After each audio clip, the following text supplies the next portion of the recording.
First of all, let me introduce myself. My name is Dr. Saeel Momin. I am the head of strategy and projects at Startup Nation Foundation. We are an entity focused and created only to promote early stage startups. We are launching a competition, Startup Nation Olympiad, which will be the world's largest startup competition, focused mostly from schools and university and college based startups. Right? Okay. These are very early stage startups in the ideation phase, or they've just built their first prototype or an MVP. The whole reason why you are having this interview right now is so that these students can get an insight into a mindset, into a founder mindset and the journey of a founder. This will be a conversation which will focus on three things. First, we want to learn about your individual journey. Where were you born? Which school did you go to? Which college did you go to? Why become an entrepreneur? Then we want to talk about the startup that you're working on right now and any startup that you failed before this, any projects that you failed before this. Lastly, we'll be talking about all the problems and challenges that you have faced as an entrepreneur in your journey so far. And how you solved them and overcame them, or in some cases did not overcome them, right? Because that's what we want the students to know, that it's okay to fail, keep trying, just keep hitting the ball, something will hit. Yeah, and that's what we are right now. So to start, we want to know about you. Please introduce yourself. Tell me where were you born, which school did you go to, which college did you go to, and why become an entrepreneur? Got it. Okay, let me just give a brief introduction. See, I'm actually a finance professional. I am in my profession for around 27, 30 years. I am working as a CFO in one of in a startup company, you can say. And also, while it's a group of companies, basically, there is one part, there is a family office function where, the family office function, correct? It is all type of investment happens. And luckily, in that family office, there is a decent amount of startup investment. So we do participate in the startup investment from 2011 onwards. Okay. So in our family office, we got maybe around 120 startup investment. We are also being the family office function. There are a lot of these early stage funding platforms like the angel investment platforms and things like that. Yeah. So we are party to a couple of them. That is where the sourcing of investment happens. Just to give a background, in 2001, the company where I am associated with used to be a film distribution, production, exhibition type of a company. Okay, understood. And there used to be a family-run company until 2001. In 2001, we received a private equity investment. Okay, so you can imagine at that point in time, there is no concept of startup or startup investment, nothing like that. And in fact, ours was maybe the first in India who, in the entertainment space, they received the private equity investment. Yeah. And you understand the journey from there is like not as usual as a family-driven company. It is actually getting transformed into a professional-driven company sort of. So that was actually a real great experience when a private equity guy investing money in you, coming and sitting on your board, then you know that a PE guy sitting on your board will change your life. Yeah. Okay. So I have driven, and seen all those, basically the full journey of that. Okay. And subsequently, within 3 years of the PE investment, we went public. It is a public issue happened, and we got listed in BSE and NSE. Okay. And we started focusing more from the distribution side to the multiplexing side. That was a time in India the cinema multiplex concept was getting. Which year was this, sir? Which year would that be? It is in 2002-03. Okay, very, very, very. It's been a while. Yeah. That's the time what is state government came up with these multiplex policies, correct? If you are aware of that. There is the entertainment tax rebate and things like that. So we were the first cinema multiplex opened in Maharashtra who benefited from that Maharashtra entertainment tax policy, basically. Okay, lovely. So we started with one multiplex, and obviously that investment happened, and then we grown to a cinema company which is owning around 25 multiplexes around under 20 streets. So then the private from the IPO happened in 2005. Okay, it is the name of the company was Fame India Limited. Okay. So post the IPO, obviously you dealt with multiple debt fundraising, correct, the FCCB issues and bank funding and things like that. So we run the company and went to like 125 screen size of multiplexing company. In 2011 we exited from that company. Okay. We sold the promoter stake to Inox. Inox. Yeah. So in fact, that was the first consolidation in the multiplexing space. So again, I was a senior finance person in the senior management side, and obviously dealt with the entry to a listed exit. So that was like a wonderful journey in that way. It must be something. So then we exited from that business from 2011 onwards. Yeah. Then we came into sort of more of a family office function. Okay, understood. So in 2012-13, we actually started a startup incubation business. Okay. So we run an incubation company where we used to run, there's something called a boot camp. Yeah. So the concept is basically, that in fact, we may be the first to implement that in India in that particular. Which incubation center was this? The name of the company was Venture Nursery. Okay. Venture Nursery is the name, and in fact, one of our first batch companies, Moyo Rooms was our first batch company. Lovely. Okay, so we are the one who incubated and then invested some amount in the angel fund investment of Moyo Rooms done by us. Lovely. That must be some investment. Yeah. No, we exited from that maybe in the second round funding of SoftBank, I think. So at a lowest valuation, not the valuation from here to. Yeah. Okay, and other company was Arya, Arya.ai, it is an AI company, that was there. Then there is an HRD company called Talview. So multiple companies. We ran that maybe around 3-4 years basically. So in that setup, you understand how the incubation business works. Currently, like you may be getting 150 applications from companies, one point in time. And you will end up shortlisting, 5 or 6, and you are going with the section with 3 or 4 basically. Yeah. And out of 3 or 4, end of the day, 2 or 3 may be getting the funding. Yeah. That is the street level involved. Yeah. So we run that, so we really understand what is that, how the startup space work, and it is really an idea stage funding, right? I get it. Or even when you really put money there, the company was not existing, correct? When the seed round fund goes in, that's the time they will even set up the company. Yeah. That's how it usually works. Yeah. So we run that for some time, and the family office business is also going in that way. When the last one, we have an in-house startup in today's time, a company called ESOP Dhan.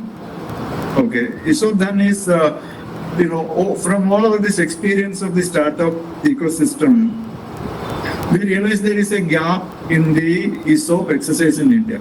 The number of unicorns and unicorns keep growing. Yeah. And all these companies will have a large chunk of ESOPs. Yeah. Correct. Yeah. And there is when an employee go to exercise the ESOP, there is a tax incident. Yeah. Okay, so then the employee need money to fund and pay the tax, and without having a liquidity in hand. Correct. So there is a great amount of reluctance from the employees to exercising the ESOP when it's vested. Okay, which is actually a great opportunity loss. there's a decent amount of, if you understand the concept of tax arbitrage, Yeah. there's a good amount of tax arbitrage in this ESOP function. So it will benefit you. Sorry, ask. Yeah. So students will be the one viewing this as well. Can you explain tax arbitrage to them? Because Sure. it's different for us to have a conversation. They'll see. Exactly. Can you just explain that concept to them as well a little? Okay, very easy. Yes. Yeah. Okay, assume you are an employee of a company. Okay, you are holding the ESOPs, the employee stock options. Okay, then when the ESOP got vested, assume your exercise price is, the price at which you need to pay to the company. Assume the exercise price is at 10 rupees. Okay, when your ESOP got vested, there is a concept called the fair market value of the company. Okay, so when the ESOP vested, let us take an example. The fair market value of the company's share is say 50 rupees. Okay, so when you exercise the ESOP at that point in time, you need to pay a tax on there is a concept of a perquisite tax. Okay, so the difference between the exercise price and the fair market value is considered as a perquisite. So in this example, 50 rupees is the fair market value, 10 rupees is the exercise price, the difference is 40 rupees. On that 40 rupees, you have to pay tax at the gross tax rate. So if you in the highest tax brackets comes to say 39%. Depends on your income and salary level. Assume an employee is exercising when the fair market value was at 15 in our current example, correct? Once you exercise that, then what will happen in all these startup companies, the price will keep growing. Correct? The 50 will not stay at 50. The 50 will go to 500 when the IPO, when the company reaching the IPO. So from this 50 to 500, if you exercise the shares at 50, then the growth from 50 to 500, you will pay capital gain tax, which is at 12.5% in today's time. Okay, now let us take just to explain the tax arbitrage concept correctly, assume one employee who exercised the shares, vested the shares when the fair market value is 50, then he paid the perquisite tax at 50, and from there onwards to 500, that 450 rupees, he will be paying a capital gain tax. And assume one employee who was not exercised when the fair market value is 50, even though the options were vested, he waited near the IPO. Now I assume the IPO happening at 500 rupees. Then the second employee who was not exercised at 50 will end up paying on 490 rupees at 39%. And the one who exercised it when the price was at 50, on that 50 to 400, the difference is 450 rupees, he will pay at 12.5%.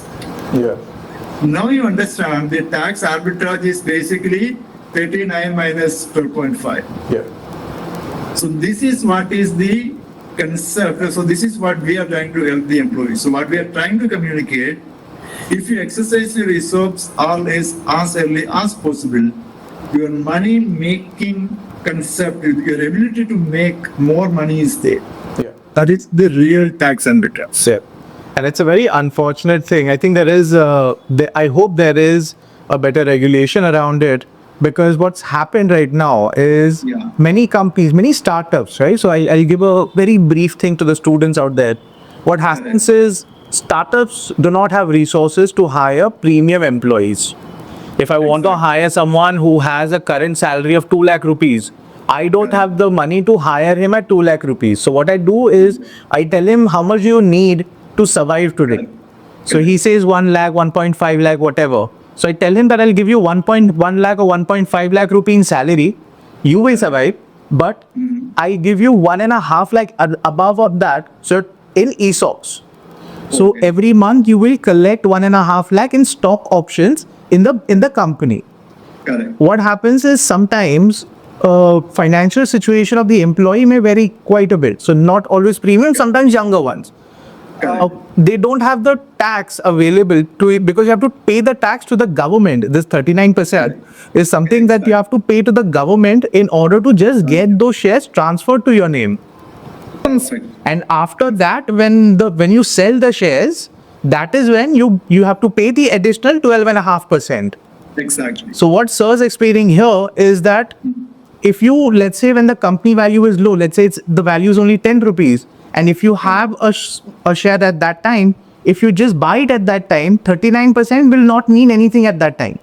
Exactly. But if you wait till, and because you don't have the money and you wait till, let's say the IPO comes out and the company valuation is 7,000 crores, 5,000 crores, 10,000 crores, majority of your money just goes in tax, which you have to pay before you realize that money.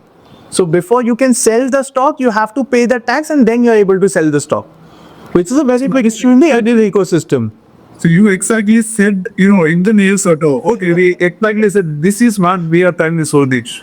That was a very big problem. So you understand there's a clear tax arbitrage exists for the employees to make a large sum of money. You assume depends on the value of the ESOP what our employees getting.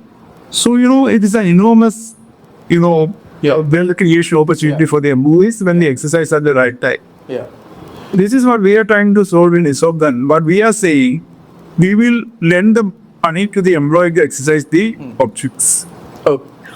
When it comes to a loan, the Indian mindset of people, taking loan is not an easy decision. Because the loan doesn't come free. Yeah. The loan comes with the cost, correct? Yeah. So, and the biggest thing what will be, coming to the mind of an employee will be the EMI part. Yeah. There's an EMI to be paid by take-home salary is getting reduced to that extent, and I may not be able to, live my lifestyle the level what I am expecting. Yeah. So what we are saying is in our model, we are saying you don't pay the EMI. There is no EMI concept, there is no monthly or yearly servicing concept. When the liquidity event happens, that means when the company is going to the IPO or the company is coming with a buyback, or a secondary sale option, that point in time you pay us the money back. So the repayment and the service are purely linked to a liquidity event. So there is no burden on the employees to pay the service and stuff. That's one. And the second and most important aspect is they built in a concept called a non-recourse. Okay. You understand non-recourse means for any reason you are unfortunate even the underlying company goes bust. Then what happens? The value of the share becomes zero. Let us take Byju's as an example. It be correct, even though it's not getting zero, but the value eroded substantially, incorrect. So in such an event, we are saying the loan is not repayable. Then if we are taking care on the company as a lender, if the company goes bust, then we will absorb the loan and there's no repayment obligation in there. Okay. Okay. And the third important thing is there is no personal guarantee or there is no additional collateral. Yeah. You do need to collateralize your house to be for getting that. The underlying shares is the only collateral what you are giving me, the security based. Okay. So this is the model what we are implementing and we are into the business now. But there are certain roadblocks we are facing. Absolutely. Yeah. No, it's a wonderful model, and I commend you for the initiative that you're doing, because it is a very big problem within the startup ecosystem. Exactly. And it is something that we need to focus on as a country if you want to progress and make startups a very a vibrant ecosystem in the country. Since you come from such a strong investment background, I think I will keep all my questions within that domain to a certain extent, because that is a very big chunk of the information that needs to be put out there. But we have very rarely a founder who has also been an investor, who has also seen the journey of PE, having a PE on board, to an IPO, to an mergers and acquisition. So you pretty much provide a complete, experience forte for me, for the students to get there. First thing I want to ask you right now, the students that will be watching this, or the founders that will be watching this, are extremely early stage. So idea stage startups, or people who just have a POC or an MVP, right? In some cases, what we normally advise them is create your own POC, use a little minimalistic resource that you have, do your proof of concept, because that is something that you can do yourself, and then go to an investor with an MVP or a POC, because that puts you in a better position for even a conversation or a negotiation from both ends. It gives the investor an assurance and the startup a little confidence that I have something before I go there. However, in certain cases that not be the case also, because ideation stage funding is very limited in the country as well, right? So first question I want to ask you is, what is the single most important thing that, or maybe like top three important things that founders should keep in their mind when they approach an investor? Okay. Okay. So if you ask me, the top was, see, one, you are coming up with a product, correct? Yeah. It might be product or service. There's a business you are coming up with. So the first question normally anybody will ask you in the startup stage, there's a concept called what is the problem you are going to solve? So you see there is some gap existing in the ecosystem, and which is creating a hurdle, and it's the need of the hour. And I am coming up with something to solve that problem. Correct. So what is that you identified this particular product or service going to solve a large problem? So you are establishing what is that product about. Correct. So once you have the product, if you ask me on the startup funding space, since we dealt with many at multiple level, if I am an investor, I'm sitting in a pitch, meet. When somebody is presenting to me a problem on the product or the business concept, what is he coming up with, I will give an equal importance to the person who is presenting. So in the startup world, there is a concept called investing in people. So you are not simply investing into the product, what is he coming up with, but you are actually investing in the person who is coming up with that idea. So there is an equal weightage to the business model or the problem solving solution, what is he coming up with, and the idea what he coming up with, and the capability and the conviction of that person who is pitching for it. So when you're going and pitching, it is extremely important. You should be very, very clear what are you presenting there. So people will really judge your conviction on the model, and based on that is where the investment will come. So this is an extremely important point for anybody who is coming for a startup fund. Luckily. So Another most common thing that even many founders are not able to answer yes, is, how do I value my company at a different stage, right? So let's say in an ideation stage, at an MVP stage, at let's say early traction stage, or whichever then later on follow on funding A, B, C, D that comes on CEs. What are the different methods of valuing a company, and how do I know which method suits my startup best, or like which method should be used for my startup? Because in the end it's both a technical part and an art. That's what we talk about in the startup funding ecosystem, right?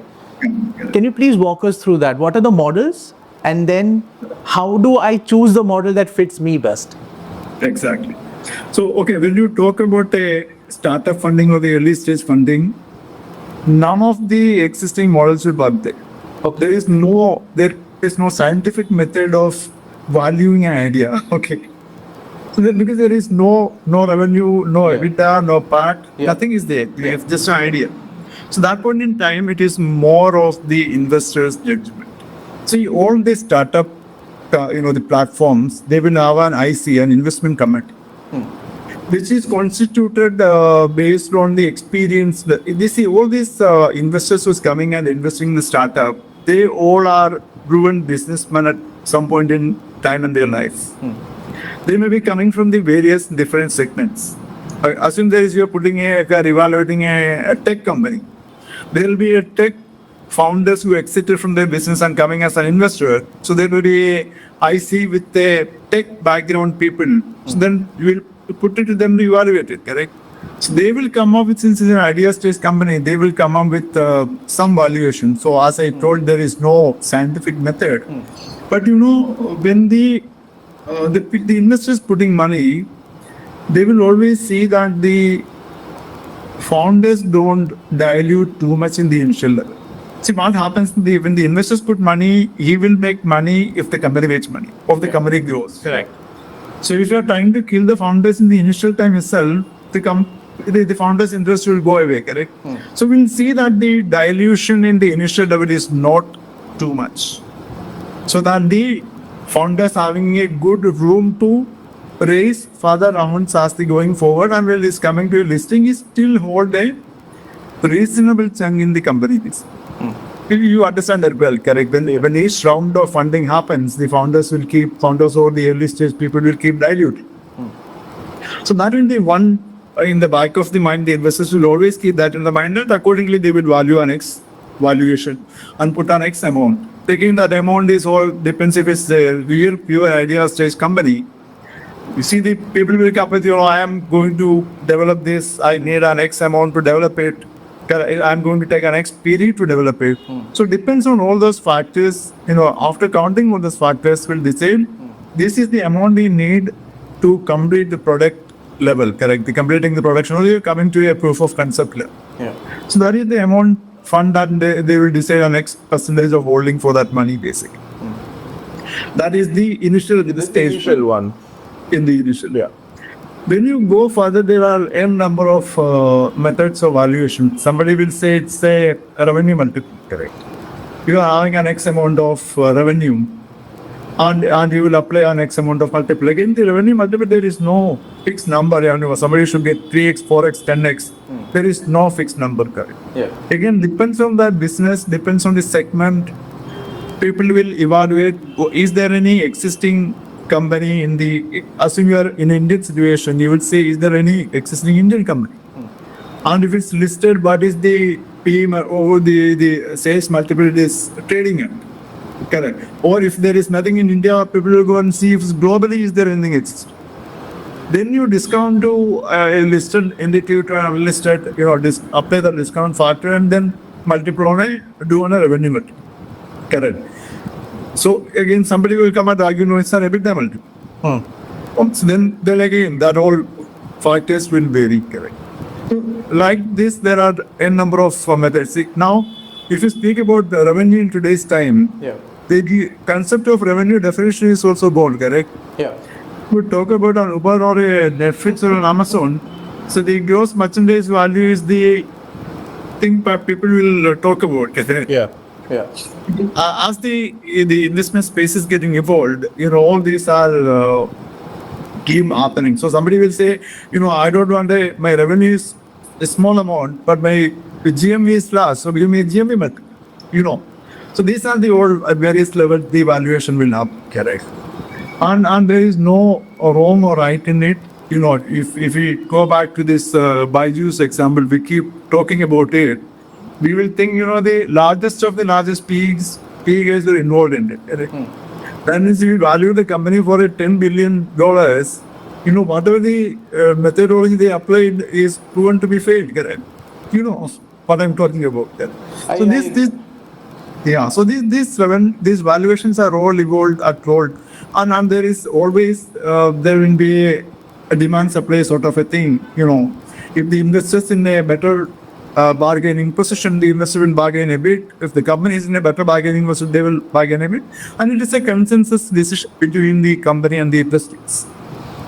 No, that's very true, sir. And what people need to realize, especially the early stage founders, is that when you go to an investor, he will invest in your company when you create value for both of you, for yourself and the company. And the investor, right? If the investment value, after getting that investment, if you cannot create a certain value, there is no motivation for that investor to put in that money. Exactly. And people often also go the route where they say that I will not take any salary, I will not do this, I will not do that, I only need to do this.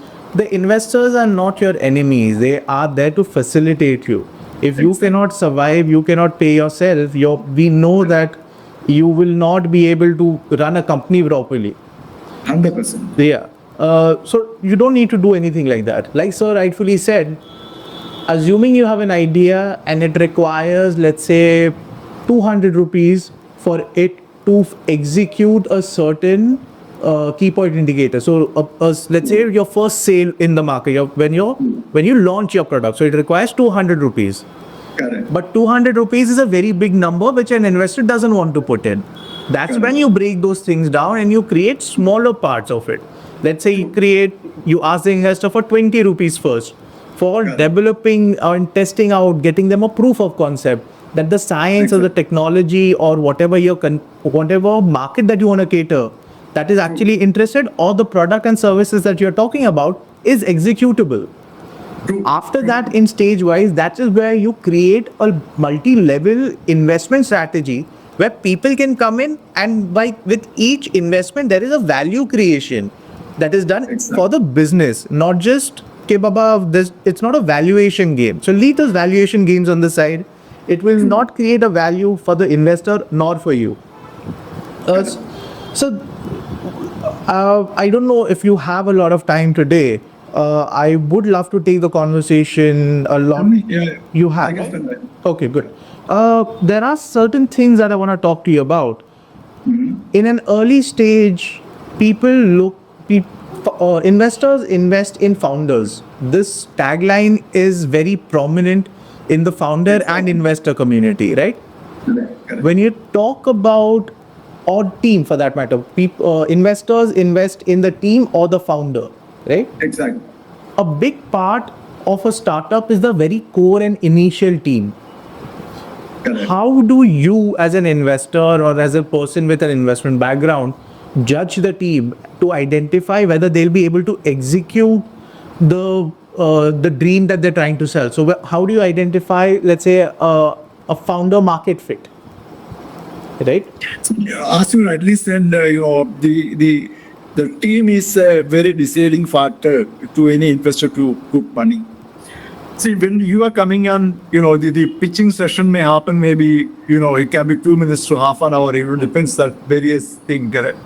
So, when you are presenting your idea, it may be, always the investors will insist, usually, it is not a one-man show, correct? They are split team. At least 2 people as co-founders and 2 or 3, depends on the requirement and things like that. Once. Yeah. Okay, so it depends on, so it is just a team, correct? So it is a judgment of the investor sitting in that pitch, the pitch session, that what is your conviction or your idea? So how people are reading that you are coming in with an idea. If you come and present it with some, some by-hearted stuff and things like that, and the shabby presentation, nobody will look at you. So it's all about how passionate you are about, and what is the level of homework you have done about your idea, and what is your conviction in the idea. That is the judgmental part of it in a last session. You can, because when you are doing a pitch session, you have to understand the people who are sitting there are more experienced people, correct? They have completed their business, they come out of it, and they dealt with hundreds of people like you. Okay, so don't try to giving some jargon about your model. It has to be well thought processed, well evaluated, well understood sort of a model. And when you are coming up with something, you should definitely have a competition space information, correct? As if you are coming up with something, is there something like this exists in India, if it's an Indian concept, or if it's existing somewhere in globally, or somebody in the past tried this and failed. All this type of information, the people sitting in there, they will also have that type of information. So you have to have, present to them that yes, I covered all these areas, and any question coming from them, then you should be in a natural way to answer about your idea. Correct. That is what the investors will judge you. How convinced you are about you, and how prepared what homework you have done about it. So this is how people will decide on the investment decision. So there's another thing where there is also an investor market fit, right? Not every investor wants to put money in every domain. Not every founder needs to approach every type of investor. An early stage founder should not approach, let's say, a PE for early stage funding and things like that, right? How do founders identify the right investors not just in the state, like the level of investor, but even in terms of the domain specificity and so on. How do founders go about that? See, in as you rightly mentioned, a startup guy cannot go to a PE guy and ask for a number of amount, because the private equity people will have their own ticket size in the lower end. I will not put what less than this amount of money. Correct. So in India, fortunately, there are enough the startup space or platforms are good. Correct. If we want to name, say, Indian Angel was is one of the very old, maybe the oldest in this space. Correct. It's a platform of angel investors. We were party to with in some time. Like that, there was earlier there's a Mumbai Angel platform where there. Like in each city, there is an angel group will be there. Correct. And I think venture capitalist is one of the prominent name in today's time. Yeah.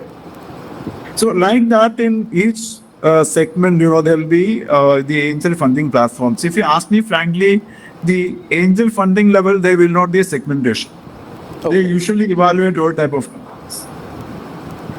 And when asking a founder having an option to select an investor, if you ask me, they should ideally go for someone who can add value to the business. Correct. An investor coming on board, having a domain expertise will definitely add more value to the business. So, and usually in this all the angel funding platforms, they will also see that from all domains the people will be there, and usually the people will also put money to the domain what they are comfortable with, even though there is not really segmentation.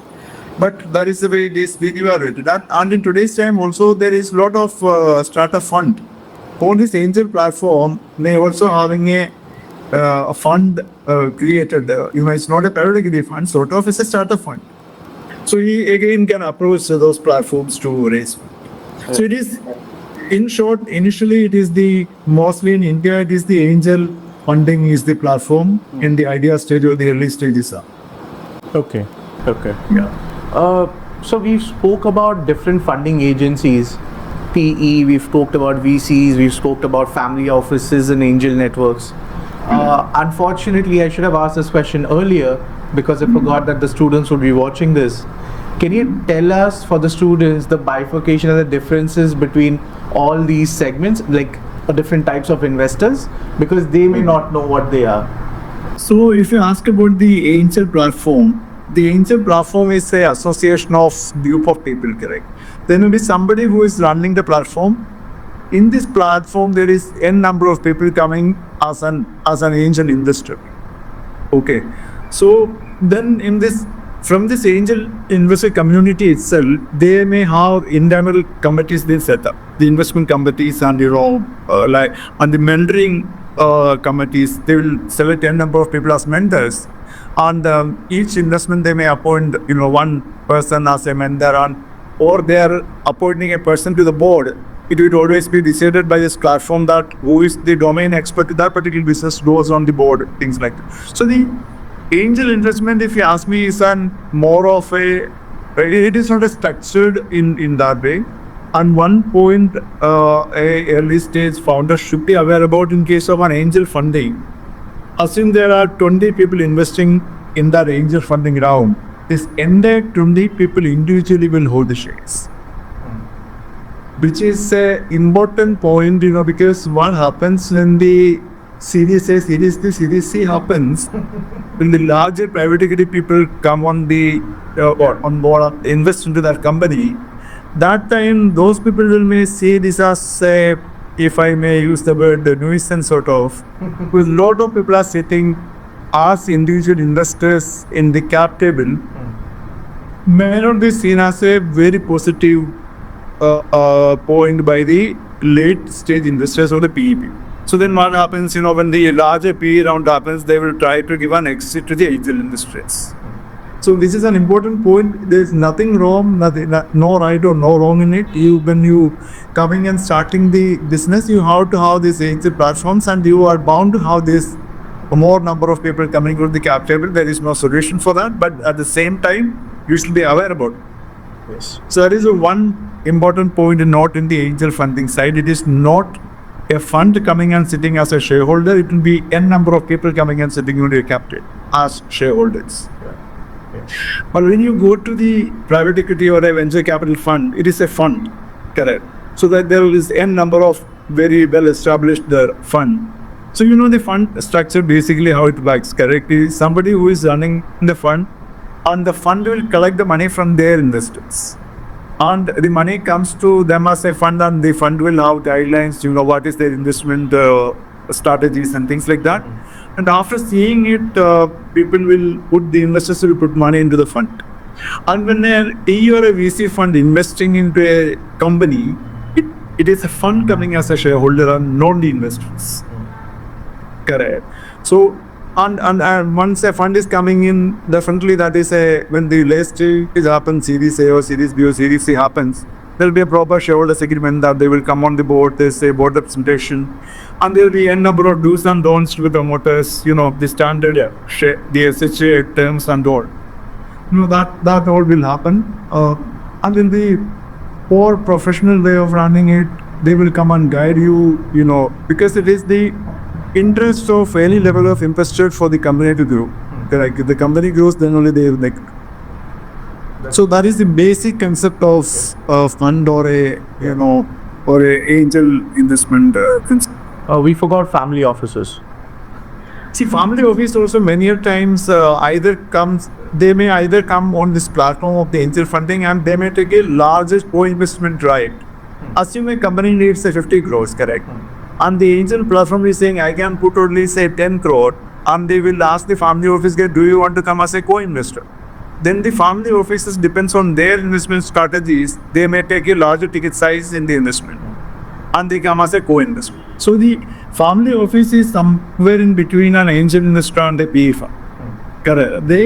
Usually none of these family offices will take an independent and individual investment in a company. They usually come as a co-investor along with other established, either maybe a PE co-investor or a angel co-investor, things like that. So family office is basically a business family who are with the wealth, and it is to be deployed into a number of areas. In that definition of segmentation or the diversification, they may have some allocation to be invested in the startup or the early companies. And based on their internal investment criteria, they will be putting money into it. So lastly, I want to talk to you about, I'm sorry I've taken so much of your time today. Last thing I want to talk to you about is the art of pitching, right?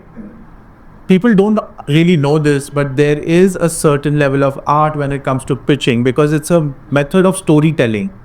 You are selling something, you are conveying a story that will take place perhaps sometime in the future, right? If you have to give out a few pointers for the students of how should they go about creating the story, because a lot of the times that I see people exaggerate, they focus too much on the popular narratives and just tell you about Samsung, how it's a $10 billion market and he'll capture $1 billion, all of that stuff, right?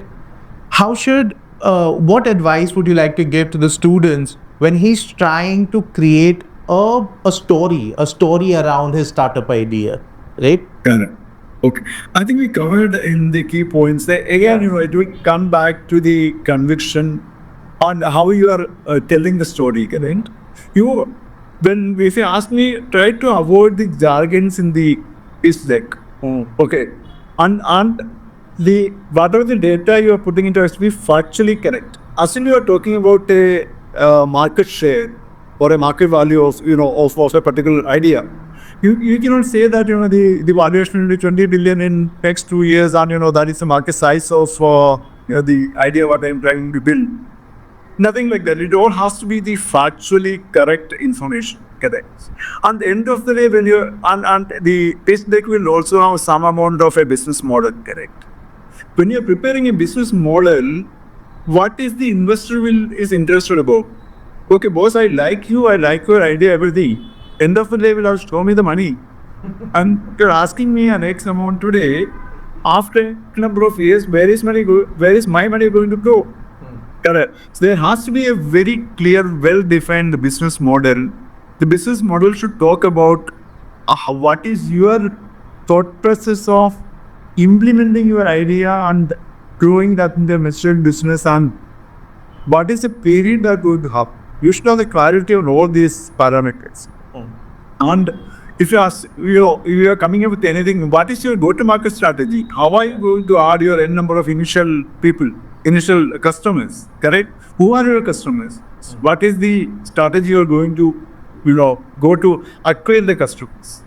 And who are the competitors existing?